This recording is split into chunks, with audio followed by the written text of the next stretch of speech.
তীরে পার করিতে নিবই অনয়না তোমার পারে বলে কি ব্যাপার? আপনার কি রাত কানা দিন কানা? এখানে তো আপনার আমি ছাড়া কেউ নাই। তাহলে যে আমার বুঝে নিতে হবে কারে করছেন, তাই?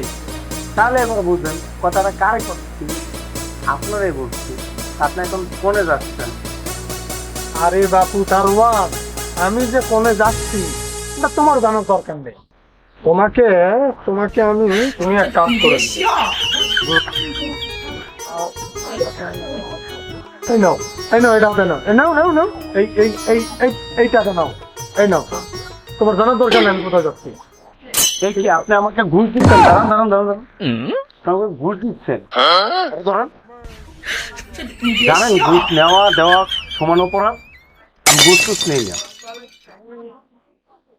তারা আরে ফোন দেওয়া লাগে দিচ্ছি।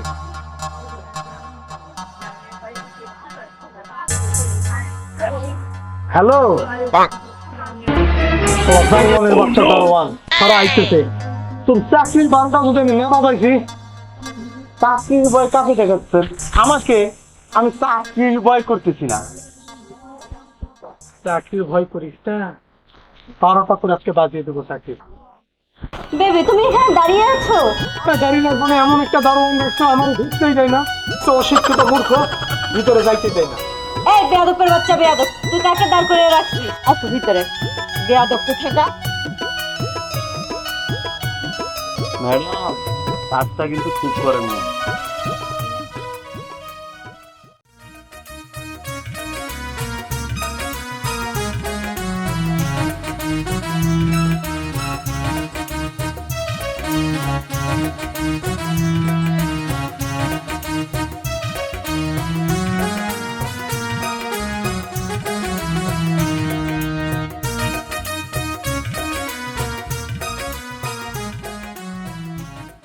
তোমার গারওয়ানটা না একেবারে কি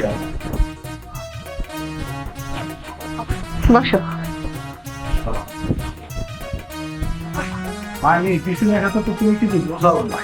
হ্যাঁ, বিষয়টা কি কম দেখি। ভালো করে সুন্দর মতো গোছ গাছ করে রাখবা। না গোছ গাছ করে রাখলে হবে বলো? পাইছি আজকে ম্যাডাম, ভিডিও করে রাখতেছি। আমি দারুণ বলে অনেক অপমান সহ্য করছি, আর করব না। এক বালিশে 2 জনের মাথা, দেখছো কত সুন্দর আমরা। আচ্ছা শোনো, এইভাবে আর কতদিন? আহারে সোনারে, আমি তো মাত্র লেখাপড়া শেষ করলাম বুঝছো। আমি তো সেটেল হয়ে নেই, তারপরে তো তোমার একবারে উড়াল দিচ্ছি বুঝছো। একবারে সুন্দর চলে যাবো সবাই। তুমি সবসময় শুধু খালি এই করো সেই করো, এগুলা করতে। হ্যাঁ, এগুলা করতে তুমি তোমার মেয়েতে একবারে উড়াল দিয়ে দেবো, একবারে সুন্দর উড়াল দিয়ে দেবো রে। চলে আজকে যাই না বাবা। শোনো, তোমার এই দারণটা না অনেক শেয়ার করবো। তুমি কি করবা? আচ্ছা তুমি আজকে যাও তাহলে। আমরা কবে বেড়াতে যাবো আমার ফোন দিও। হ্যাঁ, ওকে।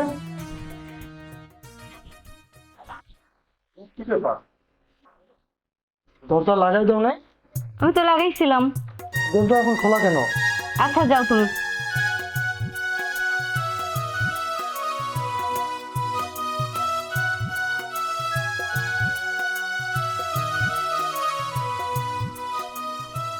ম্যাডাম কি আসলে? কিরে তুই? না কিছু হয় নাই, কিছু কথা ছিল আপনার সাথে। তোর সঙ্গে আমার কোনো কথা নাই, যা তাড়াতাড়ি যা। কথা নাই বললেন তো, আমার কাছে একটা ভিডিও আছে, সেটাকে একটু দেখবেন আপনি। ভিডিও? কিসের ভিডিও দেখি?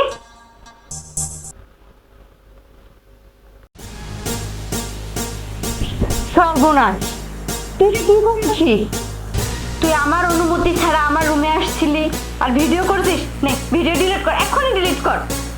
শোন, তোর যত টাকা লাগে আমি তোকে সব টাকা দিব। ম্যাডাম টাকা লাগবে? তাহলে তুই ভিডিওগুলো ডিলিট করে দে। জানিস তো এই ভিডিওগুলো তো স্যার দেখলে আমার সংসার একেবারে ভেঙে যাবে। ম্যাডাম, আপনি তো আমার মনের কথা বুঝতেই পারতেছেন।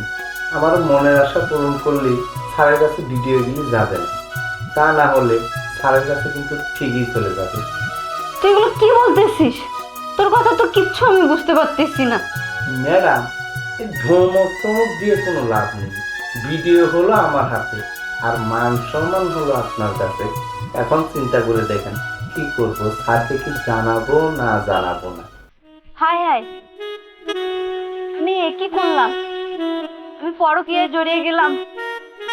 এই ভিডিও যদি আমি স্বামীকে তাহলে তো আমি ভেঙে যাবে। ভাবতে পারো, ও সত্যি মেনে নেওয়া সময় ভালো, ও সত্যি রাজি হয়ে যাই আমি। তাই এখন ম্যাডাম ভেবে দেখেন আপনি কি করবেন। আচ্ছা ঠিক আছে, তুই যা চাচ্ছিস তাই হবে, তবু তো স্যারকে বলিস না।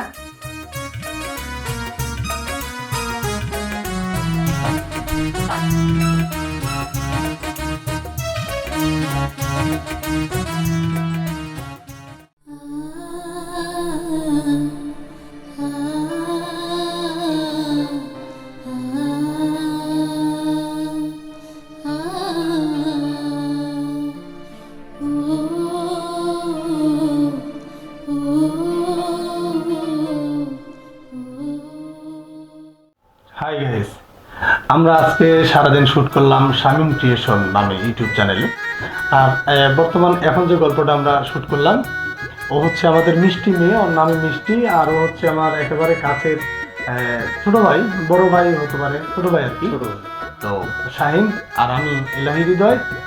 আর এই কোম্পানির মালিক যিনি, শামীম ক্রিয়েশনের মালিক শামীমুর রহমান শামীম, অত্যন্ত ভালো মনের মানুষ। আর আজকের এই পরকীয়ার যে গল্পটা আমরা শুধুমাত্র অভিনয় করেছি, আপনাদের দায়িত্ব হলো এই ধরনের ফিটিং বাস দারোয়ান যতটা না খারাপ, তার চেয়ে বড় খারাপ হচ্ছে আমাদের ঘরের বউরা। আমাদের ঘরের বউদের যদি আমরা সঠিকভাবে সময় দিই, আমরা স্বামীরা যারা আছি তাদের দিকে যদি নজর দিই, তাদের চাওয়া পাওয়ার দিকে যদি নজর দিই, তাহলে এরকম সুন্দর ফুটফুটের মেয়ে কখনো পরকীয়া লিপ্ত হতে পারবে না। আজ আমরা সময় দিই না বলেই আমাদের ঘরের বউরা পরকীয়া করে, আর সেই দোষের জন্য আমরা অনেকেই আমাদের বউকে আমরা ডিভোর্স দিয়ে দিই। আসলে আজকে আমরা কোথায় গিয়ে দাঁড়ালাম?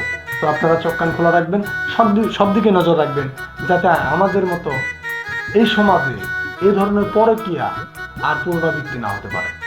ধন্যবাদ, দেখা হবে আগামী কোনো পর্বে। সে পর্যন্ত ভালো থাকবেন, সুস্থ থাকবেন। বাই বাই, আল্লাহ হাফেজ।